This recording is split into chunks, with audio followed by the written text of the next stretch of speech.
Gujarat એટીએસે drugs અને નશાકારક દવા મોકલનારની આખરે ધરપકડ કરી છે।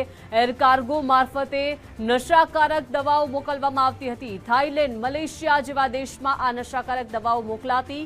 દવાના જથ્થા પર ખોટી માહિતી દર્શાવવામાં આવતી હતી। તપાસ એજન્સીઓને ગેરમાર્ગે દોરીને આ દવાઓ મોકલવામાં આવતી હતી।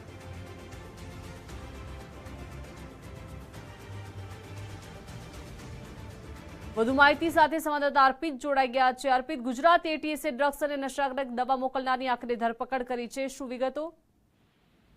થોડી વારમાં એટલે કે 4 કલાકે અધિકૃત રીતે સંપૂર્ણ માહિતી આપવામાં આવશે, પણ જે હાલ પ્રાથમિક પ્રેમાફેસી વિગતો મળી છે તે પ્રમાણે અત્યાર સુધી એ પ્રકારના કિસ્સા સામે આવ્યા હતા કે અન્ય દેશમાંથી ગુજરાતમાં અથવા તો ભારત દેશમાં નશાકારક દવાઓ પદાર્થો મોકલવામાં આવતા હતા। પણ આ એક અલગ પ્રકારનો કેસ છે કે જ્યાં એર કાર્ગો મારફતે ભારતમાંથી અથવા તો ગુજરાતમાંથી અન્ય દેશોમાં નશાકારક દવાઓ એટલે કે ડ્રગ્સ મોકલવામાં આવતો હોવાની હકીકતના આધારે ગુજરાત એટીએસ દ્વારા એક કાર્યવાહી કરવામાં આવી છે, જેમાં આરોપીની ધરપકડ કરવામાં આવી છે। કેટલા સમયથી ક્યાં તેઓ આ પ્રકારની નશાકારક દવાઓ લાવતા હતા, કેટલા રૂપિયામાં વેચાણ કરતા હતા અને આ નેટવર્ક કેટલા દેશો સુધી ફેલાયેલું છે, તમામ પ્રકારની માહિતી આરોપી પકડાયા છે અને પૂછપરછ કર્યા બાદ સામે આવશે। પણ એક અલગ પ્રકારનો કિસ્સો ગુજરાત એટીએસ દ્વારા ડિટેક્ટ કરવામાં આવ્યો છે, જેની સંપૂર્ણ વિગતવાર માહિતી